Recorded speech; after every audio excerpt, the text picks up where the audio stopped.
बिना बुद्धि भाग्य भी साथ नहीं देता है। एक दिन एक स्थान पर भाग्य और बुद्धि की मुलाकात हो गई। दोनों बैठकर बातें करने लगे। बातें करते करते उनमें बहस छिड़ गई।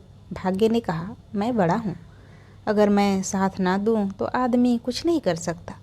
मैं जिसका साथ देता हूँ उसकी ज़िंदगी बदल जाती है, उसके पास बुद्धि हो या ना हो। बुद्धि ने कहा, उसके बिना किसी का काम नहीं चल सकता। बुद्धि न हो तो केवल भाग्य से कुछ नहीं बनता। आखिर उन दोनों का फैसला किया कि खाली बहस करने की बजाय अपनी अपनी शक्ति का प्रयोग करके देखते हैं, पता चल जाएगा कि कौन बड़ा है। वे दोनों एक किसान के पास गए। किसान गरीब था, अपनी कुटिया के बाहर बैठा अपनी किस्मत को रो रहा था। भाग्य ने कहा, देखो, इस किसान के पास बुद्धि नहीं है, मैं इसका भाग्य बदलता हूँ। यह खुशहाल और सुखी हो जाएगा, तुम्हारी ज़रूरत ही नहीं पड़ेगी। किसान की कुटिया के साथ ही उसका एकमात्र खेत था। उसमें उसने ज्वार बो रखी थी। बालियां आ ही रही थी। इस बार उसने बालियों को निकट से देखा। बालियों में ज्वार के स्थान पर भाग्य के प्रताप से मोती लगे थे। बुद्धिहीन किसान ने अपना माथा पीटा, अरे इस बार तो सत्यानाश हो गया। ज्वार के स्थान पर ये कंकड़ पत्थर कहाँ से उगाए। वह रो ही रहा था कि उधर से उस राज्य का राजा और उनका मंत्री गुजरे। उन्होंने दूर से ही ज्वार की वह खेती देखी। मोतियों की चमक देखते ही पहचान गए। दोनों बग्घी से उतरे और निकट से देखा तो वे सचमुच के मोती थे। दोनों बोले कि यह कितना धनी किसान है जिसके खेत में मोती ही मोती उगे हैं। मंत्री ने किसान से कहा, भाई हम एक बाली तोड़कर ले जाए क्या। किसान बोला, एक क्या 150 उखाड़ लो, पत्थर ही तो पत्थर लगे हैं इनमें। राजा ने मंत्री को कोहनी मारकर कान में कहा, देखो कितना विनम्र है ये, अपने मोतियों को पत्थर कह रहा है। मंत्री ने कहा, और दिल भी विशाल है, हमने एक मांगा और यह 150 ले जाने के लिए कह रहा है। वे 2 बालियां तोड़कर ले गए। बग्घी में बैठे राजा ने मोतियों को हाथ में तौलते हुए कहा, मंत्री, हम राजकुमारी के लिए योग्य वर खोज रहे थे ना, तो दूर क्यों जाएं। यह किसान जवान है, धनी है और कितना बड़ा दिल है इसका। मोतियों को पत्थर कहता है, क्या ख्याल है।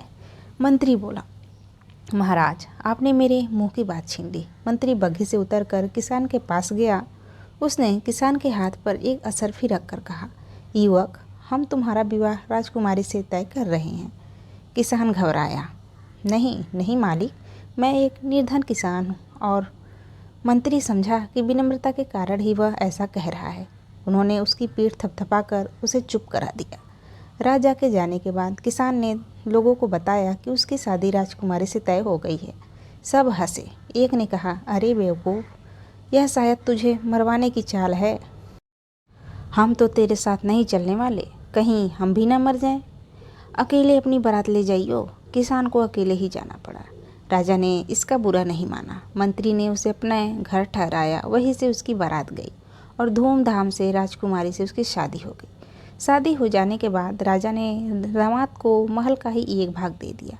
राजा के कोई पुत्र नहीं था, अतः वह दामाद को अपने पास ही रखना चाहता था ताकि राज सिंहासन के बाद भी उसे सौंप सके।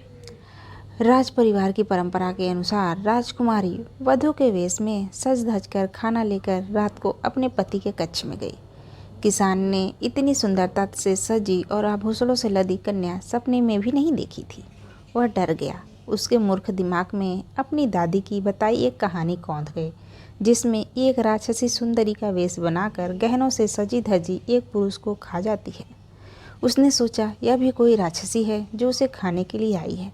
वह उठा और राजकुमारी को धक्का देकर गिराता हुआ चिल्लाते हुए बाहर की ओर भागा। भागता भागता वह सीधे नदी किनारे पहुंचा और पानी में कूद गया। उसने सोचा कि राक्षसी का पति होकर जीने से अच्छा है मर जाना।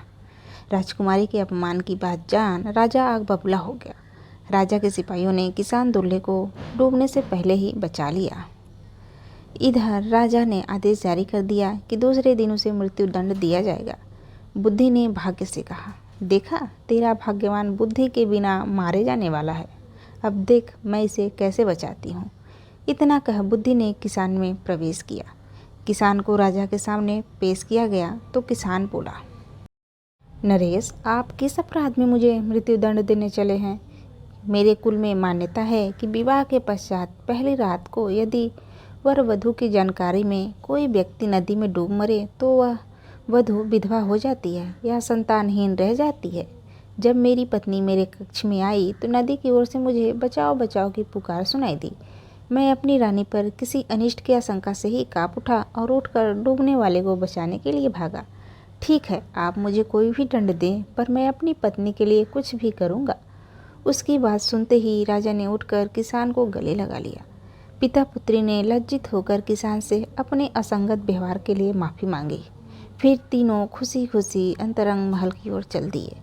बुद्धि ने मुस्कुराकर भाग्य की ओर देखा और बोली, देखा, बिना बुद्धि के भाग्य भी साथ नहीं देता।